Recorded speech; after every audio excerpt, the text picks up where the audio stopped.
Hi everyone, Nick here.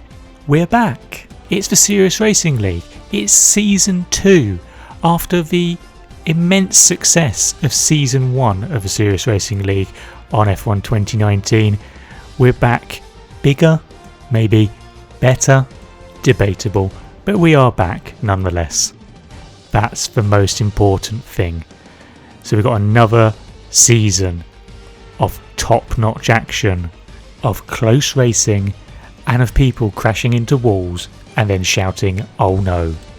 If you like that kind of thing from last season, you're going to love it this season, because we're going to make this the best SRL season ever.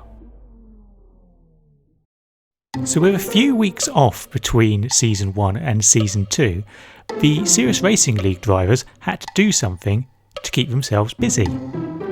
Some of them hit the golf course, others hit the gym.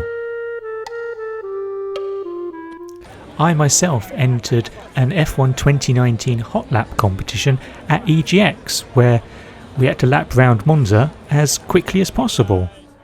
And I only went and won the thing, didn't I? And my prize was a £150 value headset. Not too shabby. But while that was going on, the bigwigs over at Serious Racing League headquarters had important business to do. First off, the calendar. So what we did with the calendar this season is take the 21 tracks that everyone knows and loves from the 2019 season and bump 7 of them off the calendar, depending on which 14 people decided to pick.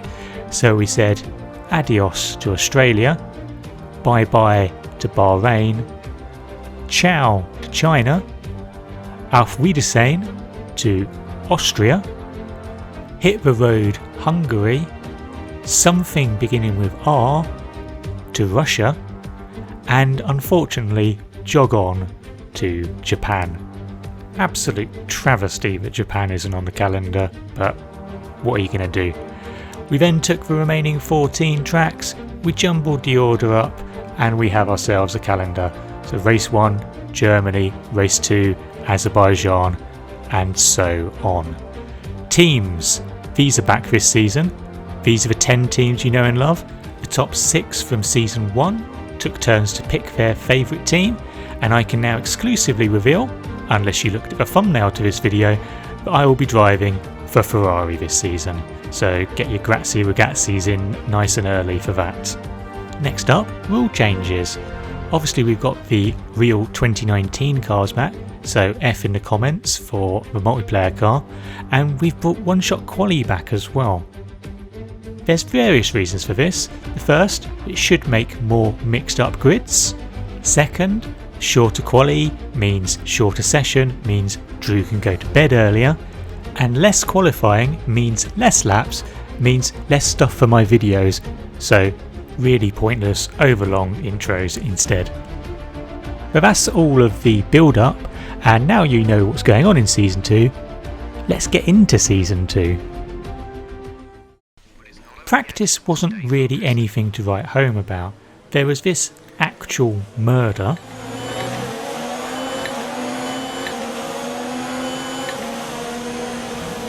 Oh, cheers. What happened? Let me know you're okay. Okay, fine. Just smash me off the track, it's cool.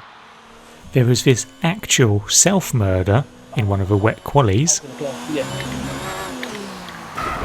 I literally span on the fucking last corner.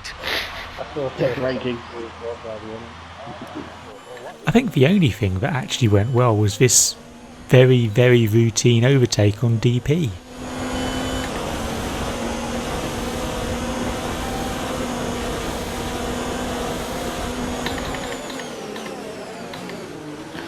There's DP.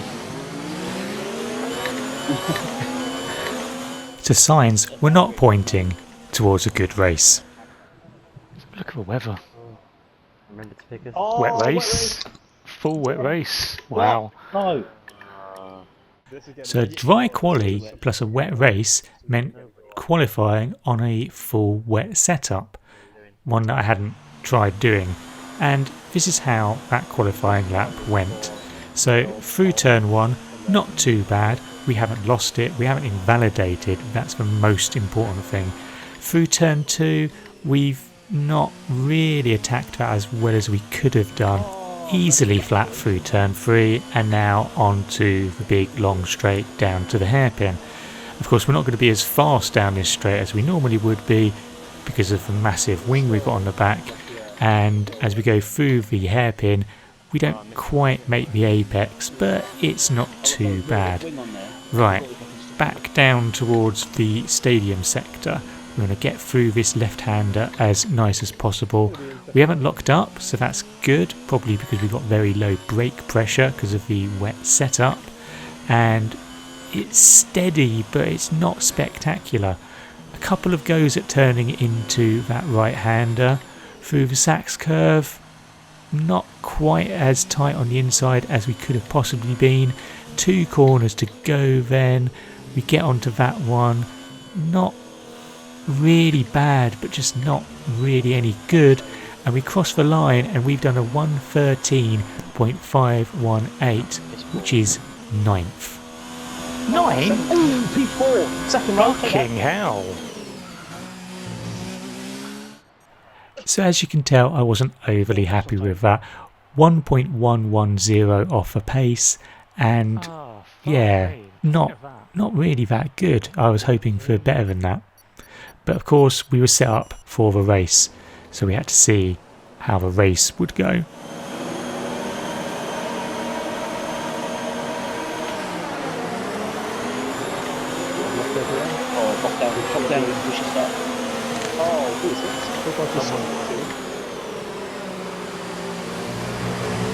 Cool time's gone.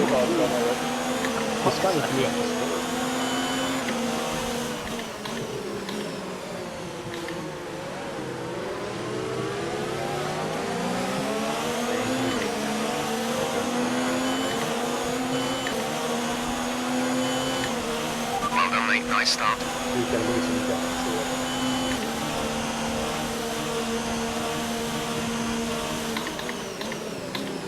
Yeah, Drew's come steaming him. Luckily, I came up for that. Oh, Hags is on the face.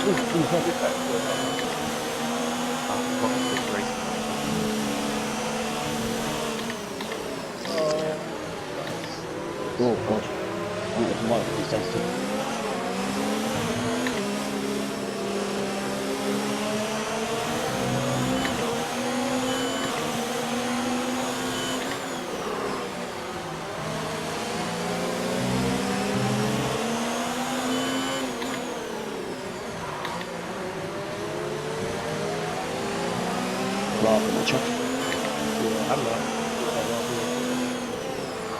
Don't get me, Drew. Oh fuck. I thought he was going to spear across in front of me, but he didn't. God. So 2 places gained on the first lap, but most importantly we had survived. Survival was the name of the game early on here, and that was very well illustrated on lap 4. Oh, Hags. that doesn't surprise me if he's got no traction control. That's going to be Okay, clear. fun. Yeah, he was looking icy for a lot of time. Yeah. I then closed up to the back of DP, who was in 5th, and although I felt like I had more pace than him, I was struggling to actually make the move to get past him. Could maybe have been a bit braver there at the hairpin, but I didn't want to risk losing a front wing. In the end, I got through in one of the least expected places on the track.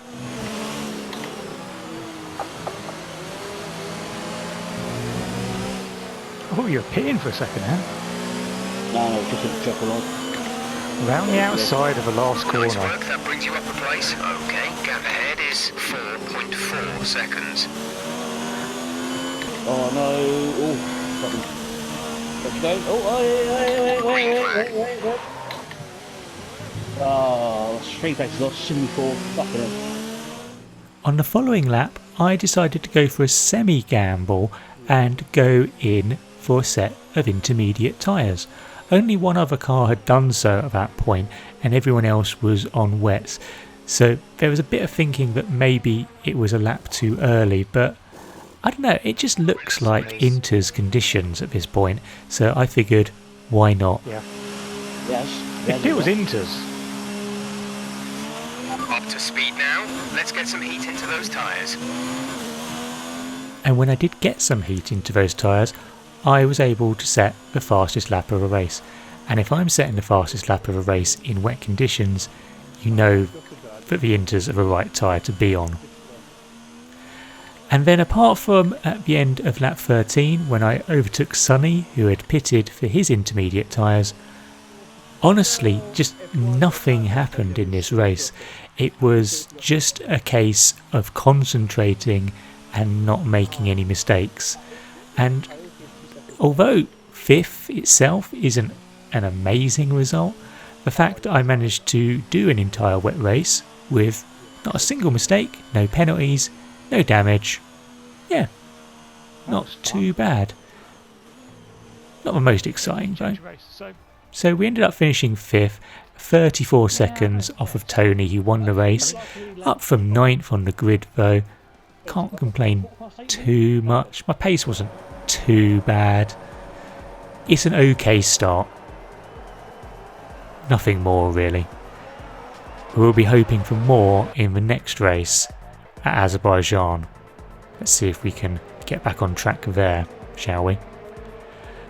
Anyway, that's the end of this video. Thank you very much for watching and I hope you've enjoyed it. If you did, then don't forget to like the video, and if you haven't subscribed to the channel already, then what are you waiting for? Go hit that button now, you know it makes sense. And we can still get to that 100 subscriber goal by the end of the year. We can do it, come on. And let me know in the comments below what you thought of the race, or at least the bits that you saw of it. Honestly, it was really, really boring. Sorry about that. Anyway, until next time, and the next video, goodbye.